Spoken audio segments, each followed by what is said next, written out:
Hello అండి, welcome to profit master. ఇక ఈరోజు ఈ వీడియోలో మనం ఒక రెండు స్టాక్స్ గురించి మాట్లాడుకుందాం. అందులో ఒకటి ఏంటి అంటే చాలామంది అడుగుతున్నారు ఆ స్టాక్ గురించి, అదొకటి. తర్వాత రెండోది ఏంటంటే రీసెంట్గా బాగా రిజల్ట్స్ చాలా బాగా వచ్చాయి.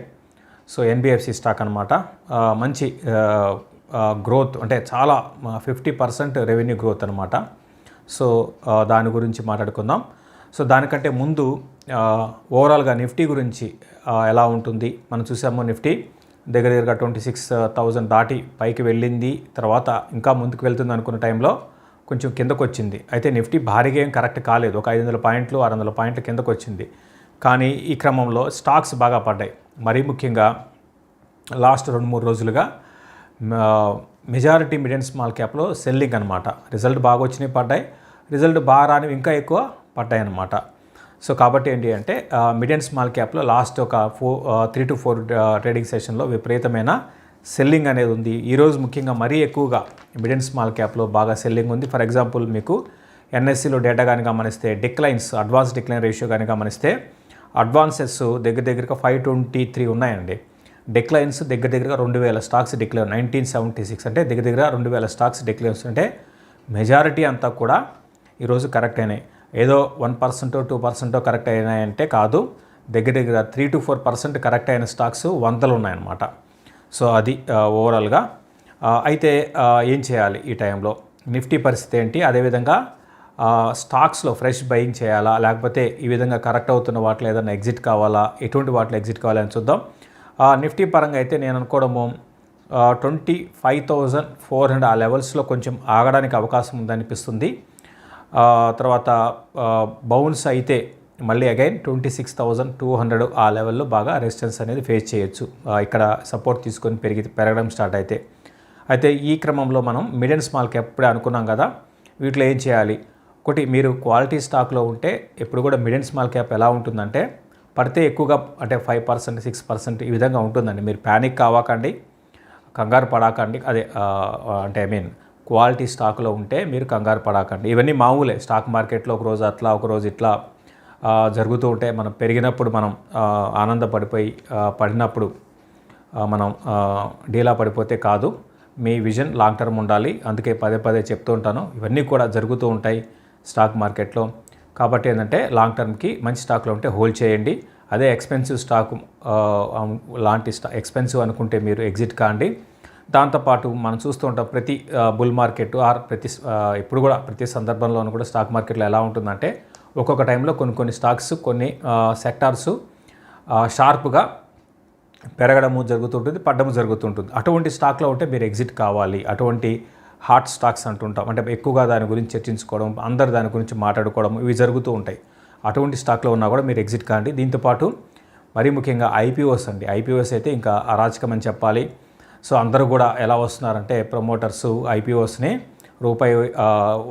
రూపాయి ఉన్న వస్తువుని వాళ్ళు 30 రూపాయలు, 40 రూపాయలు, 50 రూపాయలు, అంటే 30 times 40 times ఎక్కువ పెట్టి అమ్మేస్తున్నారు. మన లెన్స్ కార్ట్ ఇష్యూ చూస్తున్నారు కదా. సో అందరూ ఎక్కువ ఏంటంటే ఫోకస్ అంతా లెన్స్ కార్ట్ మీద వచ్చింది, కానీ అది కాదండి. చాలా ఐపీఓస్, 99% ఐపీఓస్ రీసెంట్ లాస్ట్ 2 ఏళ్లలో వచ్చిన ఐపీఓస్ అన్నీ కూడా అన్ని హైప్తో ఎక్స్పెన్సివ్ చేసి వాటిని అంటే ఆఫర్ ఫర్ సేల్ అంటాం. అంటే ప్రమోటరు ఆర్ స్టార్టింగ్ ఇన్వెస్ట్ చేసిన ప్లేయర్ ఎవరైతే ఉంటారో, ప్రైవేట్ ఈక్విటీ వాళ్ళు కావచ్చు, స్ట్రాటజికల్గా ఇన్వెస్ట్ చేసిన వాళ్ళు కావచ్చు, బిగ్ ప్లేయర్స్ కావచ్చు, వాళ్ళు ఎగ్జిట్ అవుతున్నారు, ప్రమోటర్స్ ఎగ్జిట్ అవుతున్నారు, ఈ రీటైల్ ఇన్వెస్టర్స్ కొంటున్నారు. కాబట్టి ఐపీఓస్ పట్ల అప్రమత్తంగా ఉండండి. ఇంకోటి ఏంటంటే ఒకవేళ మీకు అలాట్ అయితే లిస్టింగ్ రోజే మీరు అమ్మేసుకోండి. ఒకవేళ అలాట్ కాలేదని చెప్పి కొనాకండి. ఎందుకంటే లిస్ట్ ఇలా ట్రెండ్ కానీ గమనిస్తే లిస్ట్ అయినా కొన్ని రోజులు కొంచెం పెరిగినట్టు పెరుగుతుంది, ఆ తర్వాత అంతా కిందకే వస్తున్నాయి. అది గమనించండి. లిస్టింగ్ గెయిన్స్ అయితే వస్తున్నాయి, మెజారిటీ ఐపీఓస్ లిస్టింగ్ గెయిన్స్ బాగుంటాయి, దాని తర్వాత మళ్ళీ మనకి కిందకే వస్తుంది. కాబట్టి జాగ్రత్తగా ఉండండి. ఇక చాలామంది అడుగుతున్న స్టాక్స్ ఏంటి అంటే లాస్ట్ కొన్ని వీడియోస్ కింద ఎక్కువ మంది కేఎన్ఆర్ కన్స్ట్రక్షన్స్ గురించి అడుగుతున్నారండి. ఇది కానీ గమనిస్తే ప్రస్తుతానికి 174 ఉంది, ఏం చేయాలి అని అడుగుతున్నారు. 177 ఉంది, ఏం చేయాలి. ఇది లాస్ట్ 1 year నుంచి ఒకే ట్రెండ్, డౌన్ ట్రెండ్ అండి. మాత్రం అంటే లాస్ట్ 2-3 ఏళ్ళ నుంచి బాగా వీక్గా ఉంది. మరీ ముఖ్యంగా లాస్ట్ 1 yearలో కనీసం రికవరీ కూడా, అంటే మార్కెట్లు పెరిగి మిడ్ క్యాప్ పెరిగి తర్వాత కొంత ఈ ఇన్ఫ్రా రిలేటెడ్ స్టాక్స్లో కొంత ఏదైనా పెరుగుదల వచ్చినప్పుడు కూడా ఇందులో మూమెంట్ అయితే లేదు. సో ఏం జరుగుతుంది? సో ఫస్ట్ పాయింట్ ఏంటి అంటే దీన్ని ప్రమోట్ చేసిన ఒకప్పుడు ఈ కంపెనీని నేను 2016లో ఎర్లీగా ఐడెంటిఫై చేశాను. అక్కడ నుంచి ఇది మల్టీ బ్యాగర్ అయిపోయిందనమాట. లాస్ట్ ఒక 3 ఏళ్లలో ఏంటి అంటే దీన్ని ప్రమోటరు అంటే ఆయన ఏజ్ పరంగా కూడా చాలా పెద్ద ఆయన అయిపోయారనమాట. సో మెయిన్ అది ఒకటి కారణము. సో ఆయన చాలా ఎగ్జిక్యూషన్లో చాలా ఎక్స్పర్ట్, అంటే ప్రాజెక్ట్ని ఇన్ టైంలో కంప్లీట్ చేయడము, ఇది మంచి పేరు ఉందండి. ఒక టైంలో ఇన్ఫ్రా స్టాక్స్ అన్నీ వీక్ ఉన్న టైంలో ఇది బ్రహ్మాండంగా పెరిగిందనమాట. అయితే ఇప్పుడు ఏంటంటే ఇప్పుడు ఆయన చెప్పినట్టుగా అతను ఏజ్ పరంగా బాగా పెద్ద ఆయన అయిపోయారు. మెయిన్ మేనేజ్మెంట్లో అది ఒకటి. తర్వాత ఏంటి అంటే ఆబ్వియస్గా మీరు ఏమవుతుందంటే ఆర్డర్ బుక్ అనేది ఒకప్పుడు ఉన్నంత స్ట్రాంగ్ గ్రోత్ ఆర్డర్ బుక్లో లేదు. ఆర్డర్ బుక్ గ్రోత్ లోపించింది. రెండో కారణము, మెయిన్ కారణము అది. సో వీళ్ళు ఏం చేస్తారంటే మీకు తెలిసిందే, వీళ్ళు ఇన్ఫ్రాలో ఉన్నారు. ఎక్కువగా రోడ్స్ అనేది ఎక్కువగా వీళ్ళ పోర్ట్ఫోలియో రోడ్స్ ఉన్నాయి. తర్వాత ఇరిగేషన్లో ఉన్నారు. తర్వాత అది కూడా ఏంటి అంటే ఎక్కువగా మన తెలుగు స్టేట్స్లో అటు తెలంగాణ అటు ఆంధ్రాలో ఎక్కువ ప్రాజెక్ట్స్ ఉన్నాయి. ఒక టైంలో ఏంటి అంటే అటు కేరళ, బెంగళూరులో కూడా వీళ్ళు చాలా పెద్ద పెద్ద ప్రాజెక్ట్స్ చేశారండి. ఒక టైంలో చాలా పెద్ద ప్రాజెక్టు. తర్వాత ఇంతకుముందు నేను చెప్పినట్టుగా చాలా ఫాస్ట్గా ఇన్ టైంలో ఎగ్జిక్యూషన్లో వీళ్ళు పేరుంది. కాకపోతే ఏంటంటే అవన్నీ కూడా ఇప్పుడు లేదు పరిస్థితి. అందుకే ఒక టైం అంటున్నాను, లాంగ్ బ్యాక్ వీళ్ళకి మంచి పేరుంది. ఇప్పుడు ఏంటంటే ఆ విధంగా లేదు. ఇప్పుడు మీరు చూస్తే గ్రోత్ పక్కన పెట్టండి, నెక్స్ట్ ఇయర్కి అంటే నెక్స్ట్ 2 క్వార్టర్ల తర్వాత మనకి ఫైనాన్షియల్ ఇయర్ వస్తుంది కదా, అప్పటికి రెవెన్యూస్ తగ్గుతాయి. అంటే ఇప్పుడు 2 క్వార్టర్లు వచ్చాయి కదా, ఈ 2 క్వార్టర్లు ప్లస్ నెక్స్ట్ 2 క్వార్టర్లు వేసుకుంటే ఓవరాల్గా ఈ ఇయర్తో అంటే మార్చ్ 25తో చూసుకుంటే మార్చ్ 26కి రెవెన్యూస్ తగ్గుదల కనబడుతుంది. ఈవెన్ లాస్ట్ ఇయర్తో పోల్చుకుంటే ఇప్పుడు గ్రోత్ కూడా ఏం లేదు. కాబట్టి చాలా అంటే మీకు పీఈ పరంగా తక్కువ కనపడవచ్చు, కానీ చాలా మైనస్ పాయింట్స్ ఇందులో ఉన్నాయి.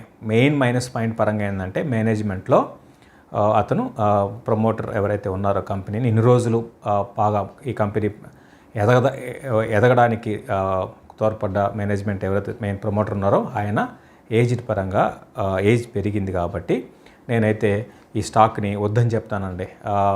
అయితే ఇప్పటికిప్పుడు అమ్మాల్సిన అవసరం లేదు.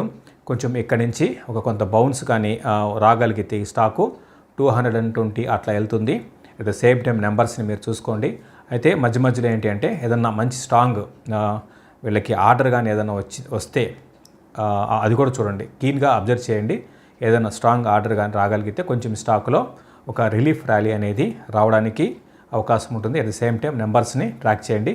ఓవరాల్గా చెప్పొచ్చేది అంటే ర్యాలీస్లో ఈ స్టాక్లో ఎగ్జిట్ తీసుకోమని చెప్తాను.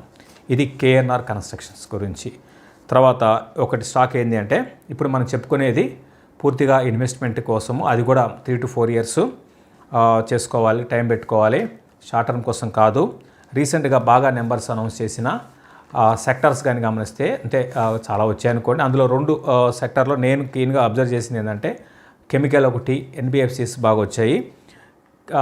ఎన్బిఎఫ్సిస్లో క్యాప్రీ గ్లోబల్ అని ఒక కంపెనీ, క్యాప్రీ గ్లోబల్ ఇది ఎన్బిఎఫ్సి స్టాక్ కంపెనీ అనమాట. ఎన్బిఎఫ్సి కంపెనీ ఇది కానీ గమనిస్తే బ్రహ్మాండమైన రిజల్ట్స్ పోస్ట్ చేసిందండి. రీసెంట్గా సెప్టెంబర్ క్వార్టరు చూస్తే దగ్గర 50% రెవెన్యూస్లో జంపు, ప్రాఫిట్స్ పరంగా 84%.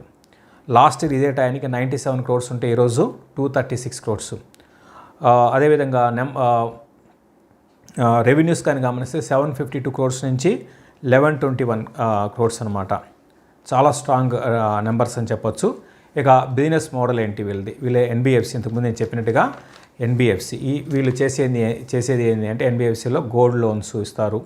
అదేవిధంగా ఎంఎస్ఎంఈ అంటే బిజినెస్ లోన్స్ అనమాట. అది కూడా ఏంటి అంటే వీళ్ళు సెక్యూర్డ్ లోన్సేనండి. వీళ్ళు బిజినెస్ లోన్స్ ఇచ్చినా కూడా దానికి తగ్గట్టుగా వీళ్ళు ఏదన్నా అగెనెస్ట్ అంటే ల్యాండ్ తీసుకోవడము, అదేవిధంగా ఏదైనా ఇల్లు తీసుకోవడం, ఈ విధంగా అంటే అన్సెక్యూర్ లోన్స్ అయితే ఇవ్వరు, అన్నీ కూడా సెక్యూర్ లోన్స్. అంటే వీళ్ళు సేఫ్ గేమ్ ఆడుతున్నారు.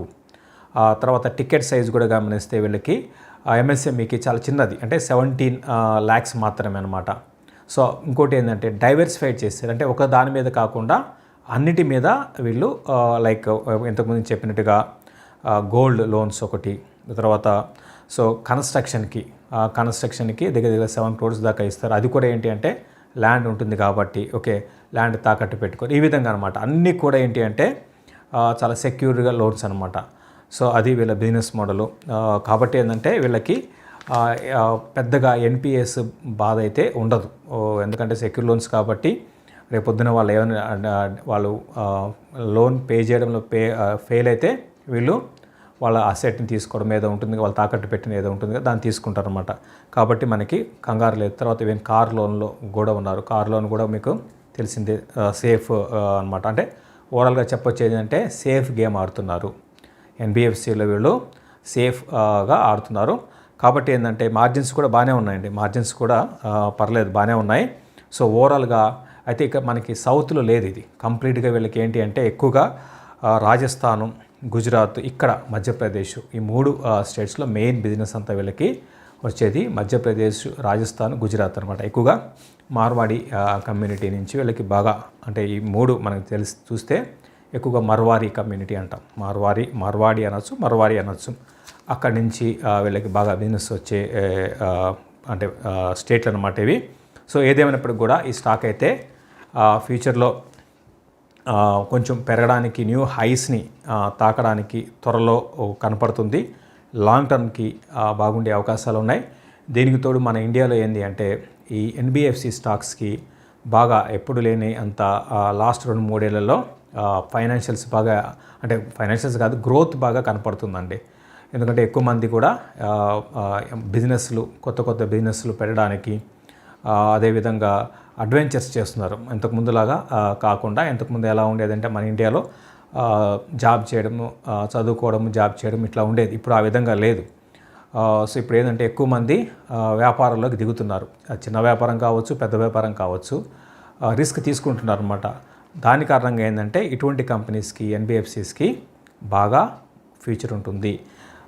కాబట్టి దీన్ని లాంగ్ టర్మ్ కోసము కరెక్షన్స్లో కొనుక్కోండి. ప్రస్తుతానికి 196 ఉందన్నమాట. సో డౌన్ సైడ్ పెద్దగా రాకపోవచ్చు. మ్యాక్సిమం ఒకవేళ వచ్చినా కూడా 180 బిలో అయితే రాకపోవచ్చు. కాబట్టి కరెక్షన్స్లో కొనుక్కోండి. లాంగ్ టర్మ్కి ఇది న్యూ హైస్ వైపు ఎన్నుకోవడము వెళ్ళడానికి అవకాశం కనపడుతుంది. ఇది ఈ వీడియో. మళ్ళీ ఇంకొక వీడియోలో కలుద్దాం. థ్యాంక్ యూ అండి.